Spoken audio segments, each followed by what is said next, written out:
بسم اللہ الرحمن الرحیم۔ السلام علیکم دوستو، آج ہم آپ کو اللہ کے پیارے نبی حضرت محمد صلی اللہ تعالیٰ علیہ وسلم کا بچپن سے لے کر جوانی تک کا پورا واقعہ سنائیں گے، جس کو سن کر آپ کا ایمان تازہ ہو جائے گا۔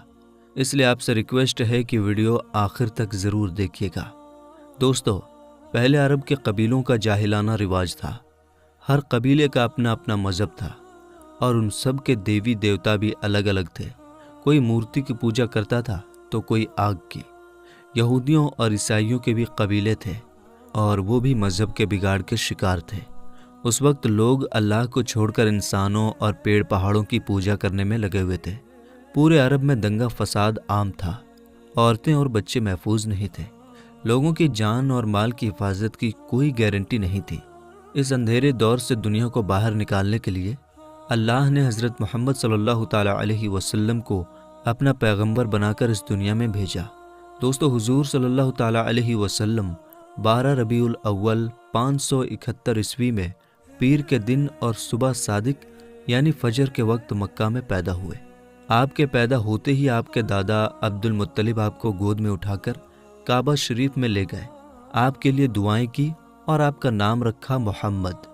پوتے کی پیدائش کی خوشی میں آپ کے دادا نے 7ویں دن اپنے قبیلے کے لوگوں کی دعوت کی۔ لوگوں نے آ کر آپ کے دادا سے پوچھا کہ آپ نے ان کا نام محمد کیوں رکھا ہے؟ تو آپ کے دادا نے جواب دیا کہ میں چاہتا ہوں کہ میرے پوتے پر اسلام کا اثر پڑے، اور آپ کی والدہ سیدہ آمنہ نے آپ کا نام احمد رکھا۔ دوستو، پیغمبر حضرت محمد مصطفیٰ صلی اللہ تعالیٰ علیہ وسلم جب پیدا ہوئے تو آپ کی ختنہ پہلے سے ہی کی ہوئی تھی، اور آپ کی آنکھوں میں سرما بھی لگا ہوا تھا، اور آپ کا تمام بدن پاکیزہ تھا۔ جب آپ کے دادا عبد المطلب نے اپنے پوتے کو ختنہ شدہ اور ناف کٹا ہوا پایا تو وہ بہت زیادہ خوش ہوئے اور فرمایا کہ میرا پوتا بڑی نرالی اور بڑی شان والا ہوگا۔ اور یہی نہیں، جب آپ صلی اللہ تعالیٰ علیہ وسلم پیدا ہوئے تو آپ کی مٹھی مبارک بھی بند تھی، مگر شہادت والی انگلی آسمان کی طرف اٹھی ہوئی تھی، اور ایسا لگ رہا تھا جیسے خدا کی وحدانیت کا اقرار کر رہی ہے۔ دوستو، جب حضرت محمد صلی اللہ تعالیٰ علیہ وسلم پیدا ہوئے تو اس وقت عرب میں یہ رواج ہوا کرتا تھا کہ شہر کے بڑے لوگ اپنے بچوں کو دودھ پلوانے کے لیے اور پلنے بڑھنے کے لیے دیہاتوں میں بھیج دیا کرتے تھے، تاکہ گاؤں دیہات کی کھلی ہوا میں رہ کر ان کا بچہ خوب صحت مند بنے۔ کیونکہ دوستو، اس زمانے میں گاؤں دیہات کا موسم شہروں کے مقابلے زیادہ صاف ستھرا اور زیادہ اچھا ہوا کرتا تھا۔ اسی وجہ سے گاؤں دیہات میں پلے بچے زیادہ صحت مند اور موٹے تازے ہوا کرتے تھے۔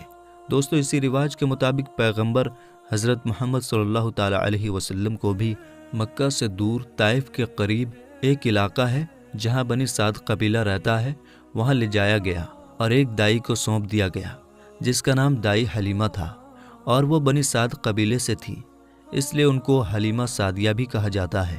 دوستو، دائی حلیمہ بہت غریب گھرانے سے تھی، اس لیے انہوں نے آپ صلی اللہ تعالیٰ علیہ وسلم کی پرورش کا ذمہ لیا، یہ سوچ کر کہ 2 سال ان کی پرورش کروں گی تو اس کے بدلے میں مجھے کچھ مال مل جائے گا، تاکہ اس سے ان کی زندگی کا گزر بسر اچھی طرح سے ہو سکے۔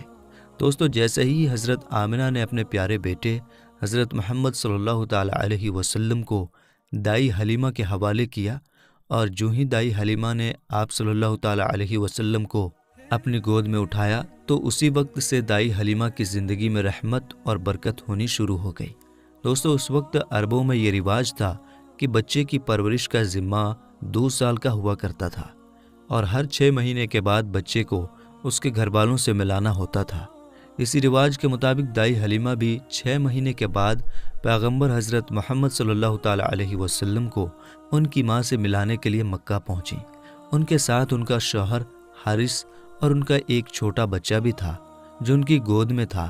وہ بچہ بھوک سے رو رہا تھا کیونکہ حلیمہ بہت کمزور تھی اور کھانے پینے کی کمی بھی تھی، اس وجہ سے دائی حلیمہ دودھ نہیں پلا پا رہی تھی۔ لیکن جیسے ہی انہوں نے اللہ کے پیغمبر حضرت محمد صلی اللہ تعالیٰ علیہ وسلم کو اپنی گود میں اٹھایا اور ان کو دودھ پلانا شروع کیا تو پیغمبر حضرت محمد صلی اللہ تعالیٰ علیہ وسلم نے خوب سیر ہو کر دودھ پیا، اور آپ صلی اللہ تعالیٰ علیہ وسلم کے دودھ پی لینے کے بعد دائی حلیمہ نے اپنے معصوم بچے کو بھی خوب دودھ پلایا۔ یہ دیکھ کر حلیمہ پریشان ہو گئیں کہ یہ کیا معاملہ ہوا۔ وہ جب مکہ آ رہی تھیں تو ان کے پاس دودھ نہیں تھا، مگر جب سے یہ بچہ ان کی گود میں آیا ہے تب سے اللہ کی طرف سے خاص رحمتوں کا آنا شروع ہو گیا ہے۔ دوستو، اس کے بعد دائی حلیمہ اپنے شوہر حارث اور اپنے بچے اور پیغمبر حضرت محمد صلی اللہ تعالیٰ علیہ وسلم کے ساتھ ایک دبلی پتلی سی اونٹنی پر سوار ہو گئیں۔ وہ اونٹنی جب بنی سعد کے قبیلے سے نکل کر مکہ کی طرف آئی تھی تو وہ بہت سستی سے چلتی ہوئی مکہ پہنچی تھی، لیکن اب معاملہ یہ ہوا کہ دائی حلیمہ کی اونٹنی سب سے آگے چل رہی تھی۔ دائی حلیمہ کی سہیلیوں نے اپنی آنکھوں سے دیکھا کہ دائی حلیمہ کی یہ وہی اونٹنی تھی جو مکہ میں بڑی سستی سے آئی تھی۔ اب اس اونٹنی کو آخر کیا ہو گیا کہ وہ اب بڑی رفتار سے چل رہی تھی۔ دوستو، یہ نظارہ دیکھ کر دائی حلیمہ کی سہیلیاں کہنے لگیں، حلیمہ ہم پر رحم کرو، دھیرے چلو، کیا یہ وہی اونٹنی ہے جس پر تم مکہ آئی تھی؟ تو یہ سن کر دائی حلیمہ کہنے لگیں کہ جب سے یہ بچہ میری گود میں آیا ہے تب سے معلوم نہیں عجیب عجیب سے واقعے میرے ساتھ ہونے لگے ہیں۔ دوستو، اس کے بعد دائی حلیمہ کی زندگی میں رحمتوں اور برکتوں کا سلسلہ چلتا رہا، اور ایسے کرتے کرتے 2 سال پورے ہونے کو آ گئے، یعنی کہ بچے کی پرورش کا ذمہ پورا ہونے کو آ گیا۔ جو ایگریمنٹ ہوا تھا وہ پورا ہو رہا تھا۔ خیر اور برکتوں کا سلسلہ دائی حلیمہ نے ان 2 سالوں میں اپنی زندگی میں خوب دیکھا۔ اس وجہ سے ان کا دل نہیں چاہ رہا تھا کہ وہ اس نورانی بچے کو واپس اس کے گھر والوں کو سونپ دے، مگر دستور کے مطابق 2 سال کے بعد اس کو واپس سونپنا ہی تھا۔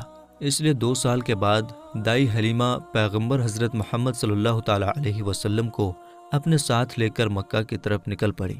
جب وہ مکہ میں پہنچی تو حضرت آمنہ سے کہنے لگی کہ آپ کا بچہ بڑا ہی برکتوں اور رحمتوں والا بچہ ہے۔ جب سے یہ بچہ میری گود میں آیا ہے تب سے میری تو زندگی ہی بدل گئی ہے۔ میری زندگی میں برکتوں رحمتوں کا دور شروع ہو گیا ہے۔ اس لیے میری آپ سے گزارش ہے کہ آپ تھوڑے دن اس بچے کو میرے پاس رہنے دیں، میں تھوڑے دن اس کی پرورش کرنا چاہتی ہوں۔ تو یہ سن کر حضرت آمنہ نے پہلے تو انکار کر دیا، مگر دائی حلیمہ کے بار بار کہنے پر حضرت آمنہ تیار ہو گئیں اور کہنے لگیں کہ تھوڑے دن اور اپنے پاس رکھ لو، پھر واپس آ کر مجھے دے جانا۔ اس طرح سے دائی حلیمہ آپ صلی اللہ تعالیٰ علیہ وسلم کو واپس اپنے ساتھ لے گئیں۔ دوستو، ایسے کرتے کرتے پیغمبر حضرت محمد صلی اللہ تعالیٰ علیہ وسلم کی عمر مبارک 4 سال کی ہو گئی۔ جب آپ کی عمر مبارک 4 سال کی ہوئی تو ایک دن آپ دائی حلیمہ کے گھر کے باہر کچھ بچوں کے ساتھ کھیل رہے تھے۔ ان میں حلیمہ سعدیہ کا ایک بیٹا جو پیغمبر حضرت محمد صلی اللہ تعالیٰ علیہ وسلم کا دودھ شریک بھائی بھی تھا۔ وہ سب کھیل رہے تھے کہ اچانک آپ زمین پر گر گئے اور آپ کے چہرے اور جسم کا رنگ پوری طرح سے بدل گیا۔ دوستو، اتہاس کی کتابوں میں ہے کہ اس وقت حضرت جبریل علیہ السلام پہلی بار پیغمبر حضرت محمد صلی اللہ تعالیٰ علیہ وسلم سے ملنے آئے تھے۔ جیسے ہی حضرت جبریل آپ کے پاس آئے تو آپ کو زمین پر لٹا کر آپ کے سینے کو چاک کر دیا، یعنی کہ آپ کے سینے کو چیر دیا اور آپ کے دل کو باہر نکال لیا۔ اس کے بعد آپ کے دل کو زمزم کے پانی سے دھویا اور آپ کے دل پر جو ایک کالے رنگ کا چھوٹا سا لوتھڑا تھا اس کو ہٹا دیا اور یہ کہا کہ آج سے شیطان کے حصے کو دور کر دیا، اور اس کے بعد آپ کے دل کو واپس آپ کے سینے میں رکھ دیا۔ دوستو، ادھر یہ دیکھ کر آپ کے ساتھ کھیل رہے بچے گھبرا گئے کہ آپ کو کیا ہو گیا، اس لیے وہ دوڑے دوڑے دائی حلیمہ کے پاس پہنچ گئے اور کہنے لگے کہ محمد کا کسی نے قتل کر دیا ہے۔ تو یہ سن کر دائی حلیمہ بہت گھبرا گئیں اور پریشان ہو اٹھی اور بھاگتی ہوئی سوچنے لگی کہ مجھے 2 سال کے بعد ہی اس کو اس کی ماں کو دے دینا چاہیے تھا، اب اس کی ماں کو میں کیا منہ دکھاؤں گی۔ یہ سوچتے ہوئے دائی حلیمہ بھاگتی ہوئی آپ تک پہنچی تو حلیمہ نے دیکھا کہ آپ کا جسم کا رنگ بدلا ہوا ہے، مگر تھوڑی دیر کے بعد آپ کو ہوش آ گیا۔ یہ دیکھ کر حلیمہ کی جان میں جان آئی اور کہنے لگی اب اس کو اور نہیں رکھوں گی اپنے پاس۔ اس کے بعد دائی حلیمہ مکہ پہنچی اور پیغمبر محمد صلی اللہ تعالیٰ علیہ وسلم کو حضرت آمنہ کے حوالے کر دیا۔ دوستو، اس کے بعد 4 سال کی عمر کے بعد آپ اپنی ماں حضرت آمنہ کے پاس رہنے لگے۔ اس کے بعد زندگی کے دن بیتتے چلے گئے۔ سن 575 یا 576 میں جب آپ کی عمر 5 اور 6 سال کے بیچ ہوئی تب آپ اپنی ماں حضرت آمنہ کے ساتھ اور اپنے دادا عبد المطلب کے ساتھ مدینہ کی طرف نکلے۔ مدینہ میں آپ کے لیے 2 خاص باتیں تھیں۔ ایک تو یہ کہ مدینہ میں آپ کے والد حضرت عبداللہ کی قبر مبارک تھی، اور دوسری بات یہ تھی کہ مدینہ میں آپ کے دادا عبد المطلب کا ننھال بھی تھا۔ دوستو، اس زمانے میں سفر 1 مہینے یا 1.5 مہینے کا ہوا کرتا تھا، اس لیے آپ کا یہ سفر بھی تقریباً مہینے بھر کا تھا۔ 1 مہینے کے بعد جب آپ پلٹ کر واپس مکہ کی طرف آ رہے تھے تو آپ کی زندگی میں جو واقعہ پیش آیا اسے دیکھ کر آپ کے دادا عبد المطلب بھی رونے لگے۔ اللہ کے پیغمبر حضرت محمد صلی اللہ تعالیٰ علیہ وسلم کو اپنے بچپن کی عمر میں ہی آپ کو دوسرا بڑا جھٹکا لگا اور اللہ نے آپ کو ایک اور آزمائش میں ڈال دیا۔ دوستو، ہوا یہ کہ آپ جب 1 مہینے کے بعد مدینہ سے واپس مکہ آ رہے تھے تو راستے میں ہی آپ کی والدہ حضرت آمنہ کی طبیعت بگڑ گئی اور وہ بری طرح سے بیمار پڑ گئیں، اور اس کے بعد ان کا انتقال ہو گیا۔ مکہ اور مدینہ کے بیچ الابوا نام کی ایک جگہ ہے، وہیں پر حضرت آمنہ کو دفن کیا گیا، اور اس طرح سے آپ 6 سال کی عمر میں ہی یتیم ہو گئے۔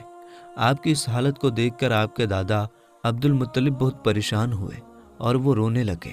ایک تو یہ کہ آپ کی پیدائش کے کچھ دن پہلے آپ کے والد حضرت عبداللہ کا انتقال ہو گیا تھا، اور اب دوسرا جھٹکا یہ لگا کہ آپ کی عمر ابھی 6 سال کی بھی نہیں ہوئی تھی کہ آپ کی والدہ کا بھی انتقال ہو گیا۔ یہ دیکھ کر آپ کے دادا عبد المطلب کو بہت دکھ ہوا، مگر وہ بھی کیا کرتے، ایک دن تو سب کو مرنا ہے۔ اس کے بعد آپ کے دادا عبد المطلب نے آپ کو اپنی گود میں اٹھایا اور مکہ کی اور چل پڑے، اس فکر کے ساتھ، اس سوچ کے ساتھ کہ آخر اس معصوم سے بچے کے ساتھ ایسا کیوں ہو رہا ہے۔ دوستو، آپ ذرا سوچ کر دیکھیے کہ ان بچوں پر کیا بیتتی ہوگی جو بچپن میں ہی یتیم ہو جاتے ہیں، جن کے والد اور والدہ کا انتقال بچپن میں ہی ہو جاتا ہے۔ اس کے بعد ایسے بچوں کو لوگ دھتکار بھری نظروں سے دیکھتے ہیں، پھر ایسے بچوں کے ساتھ اچھا برتاؤ بھی نہیں کیا جاتا۔ مگر آپ کے ساتھ اللہ کی مدد تھی، جیسا کہ اللہ نے خود قرآن پاک میں ارشاد فرمایا ہے کہ آپ کے یتیم ہونے پر اللہ کی مدد آپ کے ساتھ تھی۔ اسی وجہ سے آپ کے ساتھ اچھا معاملہ پیش آیا اور اللہ نے آپ کو سہارا دیا۔ دوستو، اس کے بعد آپ کے دادا عبد المطلب آپ کو غم کے ساتھ لے کر مکہ میں پہنچے۔ آپ کے گھر کے اندر غم کا ماحول تھا۔ ابو طالب جو آپ کے چچا تھے وہ آپ کو اس حالت میں دیکھ کر رونے لگے۔ ابو طالب آپ کو بہت چاہتے تھے، اور عبد المطلب بھی اپنے بیٹوں سے زیادہ اور اپنے پوتوں سے زیادہ پیغمبر حضرت محمد صلی اللہ تعالیٰ علیہ وسلم کو چاہتے تھے۔ دوستو، ہم آپ کو بتا دیں کہ عبد المطلب وہ شخص تھے جو قریش کے بہت بڑے سردار تھے۔ ان کی لوگ سب سے زیادہ عزت کیا کرتے تھے۔ کعبہ کی چھاؤں میں ان کے لیے ایک خاص فرش بچھایا جاتا تھا جس پر صرف وہی اکیلے بیٹھتے تھے، کسی دوسرے کو اس پر بیٹھنے کی اجازت نہیں ہوتی تھی۔ اللہ کے پیغمبر حضرت محمد صلی اللہ تعالیٰ علیہ وسلم ابھی چھوٹے تھے، کھیلتے کھیلتے وہاں پر آ جایا کرتے تھے اور آ کر اس پر بیٹھ جایا کرتے تھے، اور حضرت عبد المطلب کے ساتھ ہی آگے آتے تاکہ ان کو اٹھا کر وہاں سے الگ بٹھا دیا جائے، لیکن عبد المطلب ان کو روکتے تھے اور کہتے تھے کہ یہ میرا پوتا ہے اور اسے بیٹھنے دو۔ پھر آپ کے دادا آپ کے سر پر اور آپ کی پیٹھ پر ہاتھ پھیرتے اور آپ کو اپنے پاس بٹھا لیتے تھے۔ دوستو، کہنے کا مطلب یہ ہے کہ آپ کے دادا عبد المطلب کے دل میں آپ کے لیے محبت کوٹ کوٹ کر بھری ہوئی تھی۔ آپ کی وہ ہر خواہش کا خیال رکھتے تھے، آپ کی ہر ضرورت کو وہ پورا کیا کرتے تھے، آپ کو کسی بھی طرح کی کوئی تکلیف نہیں ہونے دیتے تھے۔ وہ ہمیشہ آپ کو اپنے ساتھ رکھتے، اپنے ساتھ میں گھماتے پھراتے اور ہمیشہ آپ کو خوش رکھتے۔ دوستو، ایسا کرتے کرتے دن بیتتے چلے گئے۔ اب آپ کی عمر مبارک 8 سال کی ہو گئی، مگر سوچیے اللہ کے نبی نے کیسی کیسی آزمائشوں سے گزر کر اپنے زندگی کا سفر پورا کیا۔ اب آپ کی عمر مبارک 8 سال 2 مہینے 10 دن کی ہوئی تو ایک دن اچانک آپ کے دادا عبد المطلب کا بھی انتقال ہو گیا۔ مرتے وقت آپ کے دادا نے آپ کی پرورش کا ذمہ ابو طالب کو سونپ دیا۔ ابو طالب آپ کے سگے چچا تھے۔ دوستو، ذرا سوچئے اس بچے پر کیا گزرتی ہوگی جس کے بچپن میں نہ تو ماں کا ساتھ ہوتا ہے اور نہ ہی باپ کا ساتھ، ایک دادا کا سہارا ہوتا ہے، وہ بھی چلا جاتا ہے۔ اس کے بعد آپ کی پرورش کا ذمہ آپ کے چچا ابو طالب اٹھاتے ہیں۔ دوستو، اس کے بعد ابو طالب نے آپ کو سہارا دیا، آپ کی ہر طرح سے حفاظت کی، آپ کی دشمنوں سے، تلوار سے، ہر طرح سے آپ کو محفوظ رکھا اور آخری سانس تک آپ کی مدد کرتے رہے۔ حالانکہ ابو طالب پیسے والے نہیں تھے، پھر بھی آپ کو کسی بھی بات کی کمی محسوس نہیں ہونے دی۔ آپ جس بھی چیز کی خواہش کرتے تھے آپ وہ پوری کر دیتے تھے۔ میرے دوستو، اس کے بعد دن بیتتے چلے گئے۔ ابو طالب جب بھی کسی سفر پر جاتے تو آپ حضرت محمد صلی اللہ تعالیٰ علیہ وسلم کو اپنے ساتھ لے کر جاتے، کیونکہ اس زمانے میں سفر بہت لمبا ہوا کرتا تھا، 1-1.5 مہینے کا سفر ہوتا تھا، اور ابو طالب نہیں چاہتے تھے کہ یہ معصوم سا بچہ جس کے نہ والد نہ والدہ کا سہارا ہے، نہ کوئی دادا کا سہارا ہے، اس کو کسی اور کے بھروسے چھوڑ کر جاؤں اور اس کو تکلیف ہو۔ دوستو، ایک بار ابو طالب اپنے قافلے کے ساتھ ملک شام کی طرف تجارت کے لیے روانہ ہوئے۔ یاد رکھیں، پہلے عرب میں جو لوگ تھے، خاص کر کے قریش کے لوگوں کا امپورٹ ایکسپورٹ کا بزنس تھا، یعنی کہ وہ ایک جگہ سے سامان خریدتے تھے اور دوسرے جگہ پر لے جا کر اس کو بیچ دیتے تھے۔ اس طرح سے وہ لوگ سامان خریدتے اور بیچتے تھے۔ اسی کام کے سلسلے میں ابو طالب اپنے قافلے کے ساتھ ملک شام کی طرف نکلے۔ ساتھ میں آپ نے حضرت محمد صلی اللہ تعالیٰ علیہ وسلم کو بھی لے لیا اور آپ کو ایک اونٹنی پر سوار کر دیا۔ ابو طالب کا جب یہ قافلہ ملک شام کے بارڈر پر پہنچا تو رات ہو چکی تھی، اس لیے انہوں نے وہیں پر اپنا پڑاؤ ڈالا تاکہ وہ وہیں پر رات گزار سکیں اور اپنی تھکان دور کر سکیں۔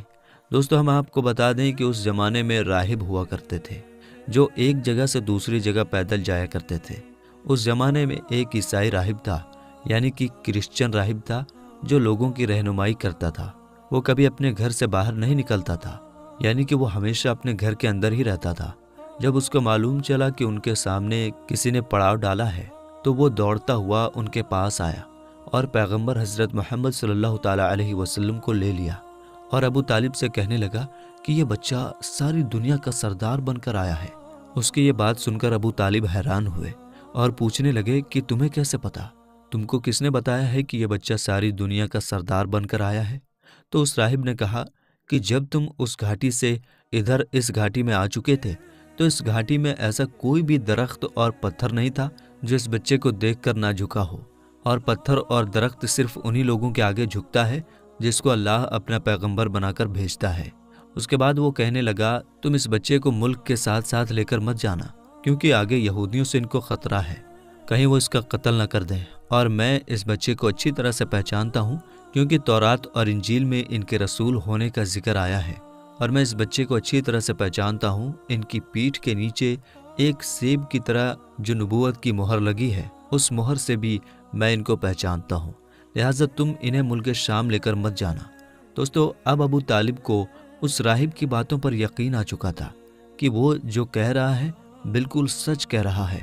اس کے بعد ابو طالب نے کسی شخص کے ذریعے سے پیغمبر محمد صلی اللہ تعالیٰ علیہ وسلم کو واپس مکہ میں پہنچا دیا، کیونکہ ابو طالب کو اب یہ معلوم ہو چکا تھا کہ یہ جو بچہ ہے یہ کوئی معمولی بچہ نہیں ہے، یہ بچہ خاص مرتبے والا بچہ ہے۔ اس کے بعد ابو طالب آپ کی پرورش اور آپ کی حفاظت کے معاملے میں اور زیادہ چوکنا ہو گئے اور آپ کی ہر طرح سے حفاظت کرنے لگے۔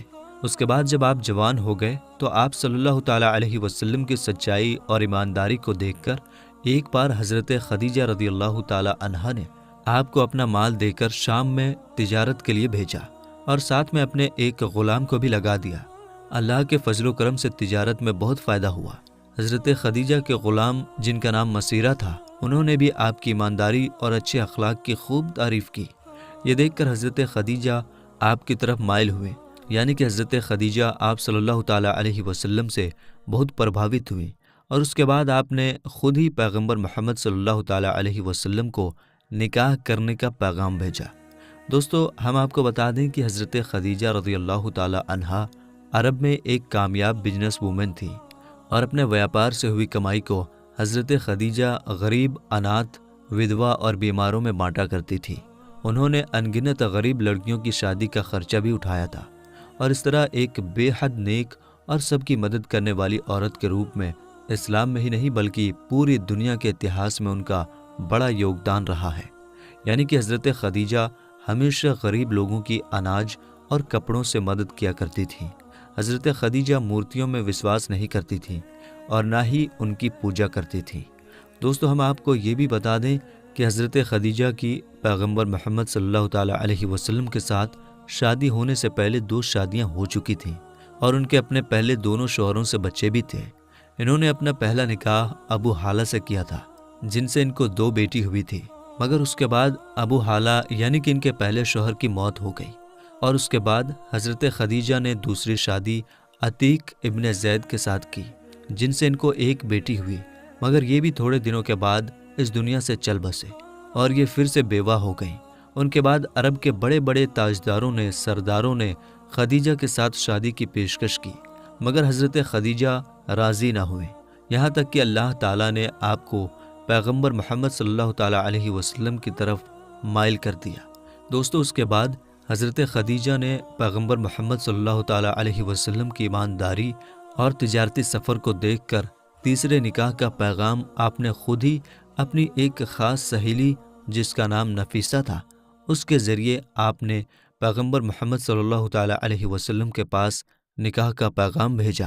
تو یہ سن کر پیغمبر حضرت محمد صلی اللہ تعالیٰ علیہ وسلم نے یہ کہہ کر انکار کر دیا کہ وہ اس کے بارے میں پہلے اپنے چچا ابو طالب اور اپنی چاچی سے بات کریں گے، اس کے بعد میں ہی وہ اس کے بارے میں آپ کو بتائیں گے۔ دوستو، اس کے بعد پیغمبر حضرت محمد صلی اللہ تعالیٰ علیہ وسلم نے اس پیغام کے بارے میں اپنے چچا ابو طالب سے بات کی، یعنی کہ ان کو اس پیغام کے بارے میں بتایا۔ تو یہ سن کر آپ کے چچا ابو طالب بہت زیادہ خوش ہوئے اور نکاح کروانے کے لیے راضی ہو گئے اور آپ کو اجازت دے دی۔ آپ کے چچا حضرت حمزہ نے خدیجہ کے چچا عمرو بن سعود سے رسول اللہ صلی اللہ تعالیٰ علیہ وسلم کے ولی یعنی کہ بڑے ہونے کی حیثیت سے بات چیت کی اور 20 اونٹنی مہر یعنی کہ نکاح کے وقت عورت یا بیوی کو دی جانے والی رقم یا جو آپ کی حیثیت میں ہو، یہ دے کر آپ کے چاچا ابو طالب نے آپ کا نکاح پڑھا دیا۔ دوستو، اس کے بعد حضرت خدیجہ اور پیغمبر محمد صلی اللہ تعالیٰ علیہ وسلم کے نکاح کا خطبہ آپ کے چاچا ابو طالب نے پڑھا۔ اس میں اللہ کی حمد و ثنا کی گئی۔ اس کے بعد قبول نامہ ہوا اور مہر بیان کیا گیا۔ مہر میں 20 اونٹنی لکھی گئی۔ دوستو، یہ ملک شام کی واپسی کے 2 مہینے کے بعد کی بات ہے۔ اس وقت آپ کی عمر 25 سال کی تھی اور حضرت خدیجہ کی عمر 40 سال تھی۔ حضرت خدیجہ آپ کی پہلی بیوی تھی۔ حضرت خدیجہ کے جیتے جی آپ نے کسی اور عورت کے ساتھ شادی نہیں کی۔ آپ کی تمام اولادیں بھی انہی سے ہوئی ہیں، صرف حضرت ابراہیم حضرت ماریہ سے پیدا ہوئے تھے۔ دوستو، پیغمبر حضرت محمد صلی اللہ تعالیٰ علیہ وسلم اور حضرت خدیجہ رضی اللہ تعالیٰ عنہا کی اولادیں یہ ہیں، یعنی کہ آپ کی اولادوں کے نام یہ ہیں: پہلے قاسم، پھر زینب، پھر رقیہ، پھر ام کلثوم، پھر فاطمہ اور پھر عبداللہ۔ آپ کے تمام لڑکے بچپن میں ہی انتقال کر گئے تھے، البتہ آدھی بچیوں نے آدھی نبوت کو پایا، ایمان لائی اور ہجرت بھی کی، اور سب کی سب آپ کی زندگی میں ہی انتقال کر گئی۔ صرف حضرت فاطمہ رضی اللہ تعالیٰ عنہا آپ کے اس دنیا سے پردہ فرما جانے کے 6 مہینے بعد اس دنیا سے رخصت ہوئیں۔ حضرت خدیجہ رضی اللہ تعالیٰ عنہا آپ کی پہلی بیوی ہیں۔ جب آپ صلی اللہ تعالیٰ علیہ وسلم پر پہلی آیت نازل ہوئی تو رسول اللہ صلی اللہ تعالیٰ علیہ وسلم نے سب سے پہلے آپ کو بتایا۔ اسلام قبول کرنے والی میں حضرت خدیجہ پہلی خاتون ہیں۔ اسلام کو پھیلانے میں نہ صرف آپ نے ساتھ دیا بلکہ مالی طور پر بھی آپ نے بڑھ چڑھ کر حصہ لیا۔ دوستو، پیغمبر حضرت محمد صلی اللہ تعالیٰ علیہ وسلم حضرت خدیجہ رضی اللہ تعالیٰ عنہا سے بہت محبت کیا کرتے تھے، اور ان کے ہوتے ہوئے یعنی کہ حضرت خدیجہ کے جیتے جی آپ نے دوسری شادی نہیں کی تھی۔ حضرت خدیجہ اور پیغمبر محمد صلی اللہ تعالیٰ علیہ وسلم کا ساتھ تقریباً 25 سال تک رہا۔ اللہ کے پیغمبر حضرت محمد صلی اللہ تعالیٰ علیہ وسلم نے فرمایا کہ خدیجہ دنیا کی بہترین عورتوں میں سے ہے۔ آپ رضی اللہ تعالیٰ عنہا کی وفات کے بعد بھی پیغمبر حضرت محمد صلی اللہ تعالیٰ علیہ وسلم اکثر آپ کو یاد کیا کرتے تھے اور آپ کی سہیلیوں کو ہدیہ بھجواتے رہتے تھے۔ دوستو، پیغمبر حضرت محمد صلی اللہ تعالیٰ علیہ وسلم کی تمام اولادیں یعنی کہ آپ کے 6 بچے حضرت خدیجہ سے ہی ہیں، سوائے حضرت ابراہیم رضی اللہ تعالیٰ عنہ کے۔ حضرت خدیجہ کی قبر مبارک جنت المعلیٰ مکہ میں ہے۔ جس سال حضرت خدیجہ رضی اللہ تعالیٰ عنہا اور آپ کے چاچا ابو طالب کا انتقال ہوا تھا، اس سال کو آپ نے غم کا سال قرار دیا۔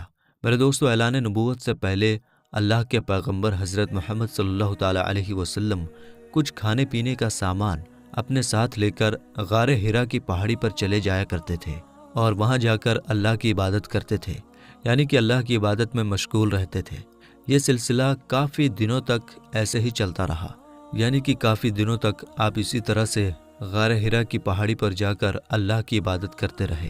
ایک مرتبہ اللہ کے پیغمبر حضرت محمد صلی اللہ تعالیٰ علیہ وسلم غار حرا کی پہاڑی پر اللہ کی عبادت میں مشغول تھے کہ اتنے میں آپ کے پاس حضرت ابراہیم علیہ السلام اپنی اصل شکل و صورت میں آپ کے پاس تشریف لائے، یعنی کہ اچانک حضرت جبریل علیہ السلام آپ کے سامنے نازل ہو گئے۔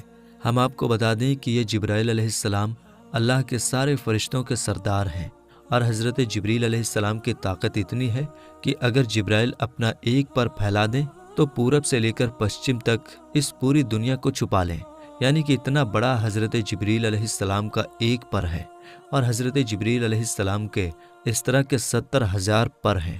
اب آپ سوچئے کہ حضرت جبریل کتنے زیادہ بڑے ہوں گے۔ اس کے علاوہ حضرت جبریل کی اسپیڈ اتنی زیادہ ہے کہ یہ پلک جھپکتے ہی سدرہ سے زمین پر آ جاتے ہیں، اور پلک جھپکتے ہی اس زمین سے واپس سدرہ پر پہنچ جاتے ہیں۔ یہ حضرت جبریل علیہ السلام کی طاقت کا عالم ہے۔ اگر حضرت جبریل علیہ السلام چاہیں تو اس پوری زمین کو اٹھا کر پلٹ سکتے ہیں۔ قوم لوط کو اسی طرح سے حضرت جبریل علیہ السلام نے پلٹا تھا۔ یہ حضرت جبریل علیہ السلام کی شان ہے جو اللہ کے ایک فرشتے ہیں۔ دوستو، یہی حضرت جبریل علیہ السلام پہلی بار اپنی اصلی شکل و صورت میں اللہ کے پیارے نبی حضرت محمد صلی اللہ تعالیٰ علیہ وسلم کے سامنے حاضر ہو گئے اور کہنے لگے، پڑھو اقرا۔ یہ سن کر آپ صلی اللہ تعالیٰ علیہ وسلم نے فرمایا، میں نہیں پڑھتا۔ حضرت جبریل نے دوبارہ کہا، پڑھو اقرا۔ آپ صلی اللہ تعالیٰ علیہ وسلم نے پھر کہا، میں نہیں پڑھتا۔ حضرت جبریل علیہ السلام نے تیسری مرتبہ کہا، پڑھو اقرا، تو آپ نے پھر کہا، میں نہیں پڑھتا۔ اس کے بعد حضرت جبریل علیہ السلام نے اللہ کے پیارے نبی حضرت محمد صلی اللہ تعالیٰ علیہ وسلم کو اپنے سینے سے لگایا، اور سینے سے اس طرح سے لگایا کہ حضرت جبریل نے حضور پاک کی بغل میں اپنے دونوں ہاتھ ڈالے، یعنی کہ اللہ کے نبی کے دونوں ہاتھ باہر کی طرف کر دیے، اور پھر جبریل نے پیارے نبی کو اپنے سینے سے لگایا اور پھر زور سے دبا دیا، یعنی کہ بہت زور سے دبایا۔ حدیث شریف میں آتا ہے کہ اللہ کے پیارے نبی حضرت محمد صلی اللہ تعالیٰ علیہ وسلم نے فرمایا ہے کہ اس وقت حضرت جبریل نے مجھے اتنی زور سے دبایا تھا کہ قریب تھا کہ میری جان نکل جاتی، مگر جبریل نے مجھے زور سے دبا کر چھوڑ دیا، اور پھر فرمایا کہ پڑھو اپنے رب کے نام کے ساتھ جس نے آپ کو اور تمام دنیا کو پیدا فرمایا ہے، پیدا کیا ہے انسان کو زمین و خون کے جمے ہوئے ایک لوتھڑے سے۔ پڑھو، حال یہ ہے کہ تمہارا رب بڑا ہی رحم کرنے والا ہے۔ پھر اللہ کے پیارے نبی حضرت محمد صلی اللہ تعالیٰ علیہ وسلم پڑھنے لگے، اور پھر آپ بہت گھبرا گئے، غار حرا کی پہاڑی سے اتر گئے اور اپنے گھر آ گئے۔ یعنی کہ یہ واقعہ ہونے کے بعد اللہ کے پیارے نبی حضرت محمد صلی اللہ تعالیٰ علیہ وسلم گھبرائے ہوئے اپنے گھر تشریف لائے۔ اس وقت آپ کا بدن کانپ رہا تھا، جس طرح سے انسان کا بدن سردی سے کانپتا ہے، یعنی کہ اس وقت آپ بہت ہی زیادہ خوف کی حالت میں آ گئے تھے۔ آپ صلی اللہ تعالیٰ علیہ وسلم بہت ہی زیادہ گھبرائے ہوئے اپنے گھر آئے، اور آپ نے اپنی بیوی حضرت خدیجہ رضی اللہ تعالیٰ عنہا سے فرمانے لگے، چادر لاؤ اور مجھ کو چادر اوڑھا دو۔ حضرت خدیجہ چادر لے کر آئیں، اور پھر آپ وہ چادر اوڑھ کر سو گئے۔ اس کے کچھ دیر بعد آپ صلی اللہ تعالیٰ علیہ وسلم کے اوپر سے خوف کے اثرات کم ہوئے، تو آپ نے اپنی بیوی حضرت خدیجہ رضی اللہ تعالیٰ عنہا کو یہ سارا واقعہ بیان کیا، یعنی کہ غار حرا کی پہاڑی پر جو بھی آپ کے ساتھ میں ہوا تھا وہ سارا واقعہ آپ نے حضرت خدیجہ کے سامنے بیان کر دیا۔ یہ واقعہ سن کر حضرت خدیجہ نے فرمایا کہ آپ کے اوپر یہ کوئی شیطانی کام نہیں ہو سکتا ہے، کیونکہ آپ نے تو ہمیشہ غریبوں کی مدد کی ہے، آپ نے تو ہمیشہ بیواؤں کو سہارا دیا ہے، آپ تو ہمیشہ یتیموں کے سہارے بنے ہو، آپ نے ہمیشہ بے سہارا لوگوں کی مدد کی ہے، اس لیے آپ کے ساتھ میں اللہ تعالیٰ کبھی کچھ غلط نہیں ہونے دے سکتا، آپ کو اللہ کبھی اس طرح سے ضائع نہیں کرے گا۔ دوستو، اس کے بعد میں حضرت خدیجہ اللہ کے پیارے نبی حضرت محمد صلی اللہ تعالیٰ علیہ وسلم کو ساتھ میں لے کر اپنے چچا زاد بھائی حضرت براق ابن نوفل کے پاس پہنچے، جو کہ اس وقت یہودیوں کے ایک بہت بڑے عالم ہوا کرتے تھے۔ یہ اصل میں پہلے مشرک تھے، یعنی کہ بت پرست تھے، لیکن یہ بہت ہی زیادہ تعلیم یافتہ تھے، اس لیے بعد میں انہوں نے عیسائی دھرم کو قبول کر لیا تھا، اور پھر انہوں نے تورات اور انجیل کو حفظ بھی کر لیا تھا، یعنی کہ یہ اس وقت تورات کے ایک بہت ہی بڑے عالم تھے۔ اس لیے حضرت خدیجہ اللہ کے پیارے نبی حضرت محمد صلی اللہ تعالیٰ علیہ وسلم کو ساتھ میں لے کر اپنے چچا زاد بھائی کے پاس پہنچی اور جا کر سارا واقعہ بیان کر دیا۔ حضرت براق ابن نوفل کے اس وقت اپنے بڑھاپے کی وجہ سے بینائی چلی گئی تھی، یعنی کہ اس وقت وہ دیکھ نہیں پا رہے تھے۔ جب انہوں نے اللہ کے نبی حضرت محمد صلی اللہ تعالیٰ علیہ وسلم کی حالت سنی تو پوچھنے لگے کہ آپ کو کیا ہوا؟ تو آپ صلی اللہ تعالیٰ علیہ وسلم نے فرمایا کہ میں غار ہرا کی پہاڑی پر اللہ کی عبادت میں مشغول تھا۔ اتنے میں میرے پاس اس طرح سے ایک بہت بڑا شخص اچانک میرے سامنے آ گیا اور پھر کہنے لگا کہ پڑھو۔ جب میں نے نہیں پڑھا تو اس نے پھر اپنے سینے سے لگا کر مجھ کو بہت ہی زور سے دبایا، پھر میں نے پڑھنا شروع کر دیا۔ اب دوستو، جیسا کہ ہم نے آپ کو پہلے بتایا کہ حضرت براق ابن نوفل اس وقت کی تورات اور انجیل کے ایک بہت بڑے عالم تھے، اس لیے وہ اللہ کے آخری نبی کے آنے کی تمام نشانیوں کے بارے میں اچھی طرح سے جانتے تھے۔ اس لیے وہ یہ سن کر کہنے لگے کہ اللہ کی قسم، جو بھی آپ کے پاس میں آیا تھا وہ وہی اللہ کا فرشتہ تھا جو حضرت موسیٰ اور حضرت عیسیٰ علیہ السلام پر نازل ہوتا تھا، یعنی کہ جو فرشتہ حضرت موسیٰ اور حضرت عیسیٰ کے پاس آتا تھا وہ فرشتہ آپ کے پاس میں آیا تھا، اور ان قریب ہے کہ اب آپ کی قوم آپ کو علاقے سے، آپ کو اپنے شہر سے باہر نکال دے گی، کیونکہ آج تک جس نے بھی حق کی آواز اٹھائی ہے، جتنے بھی آج تک نبی اس دنیا میں آئے ہیں، ان سب کو اسی طرح سے سزا دی گئی ہے، کیونکہ حضرت براق ابن نوفل تورات اور انجیل کے بہت بڑے عالم تھے، اس لیے وہ اللہ کے آخری نبی کے آنے کی تمام نشانیوں سے اچھی طرح سے واقف تھے، اس لیے انہوں نے یہ ساری باتیں آپ کو بتا دیں۔ اور انہوں نے اس سے پہلے حضرت خدیجہ سے بھی یہ سن چکے تھے کہ وہ پیغمبر حضرت محمد صلی اللہ تعالیٰ علیہ وسلم سے نکاح بھی اس لیے کیا تھا کہ آپ سچے ہیں، آپ امانت دار ہیں۔ یہ ساری باتیں بتا کر پھر حضرت براق ابن نوفل فرمانے لگے، اگر میں اس وقت تک زندہ رہا تو میں تمہاری ضرور مدد کروں گا۔ اس کے بعد یہ سن کر وہیں پر حضرت خدیجہ نے آپ کا پہلا کلمہ پڑھ لیا، یعنی کہ حضرت خدیجہ پہلی خاتون تھیں جو آپ پر ایمان لے آئی، اور دوسرے حضرت براق ابن نوفل تھے جس نے آپ صلی اللہ تعالیٰ علیہ وسلم کی تصدیق کی، یعنی آپ کے بارے میں بتایا، یعنی کہ دوسرا کلمہ انہوں نے پڑھا۔ تو میرے دوستو، آگے کا واقعہ انشاءاللہ ہم اپلوڈ کریں گے، اس لیے چینل کو ضرور سبسکرائب کر لیجیے گا۔ ملیں گے انشاءاللہ تعالیٰ اگلی ویڈیو میں۔ السلام علیکم، اللہ حافظ۔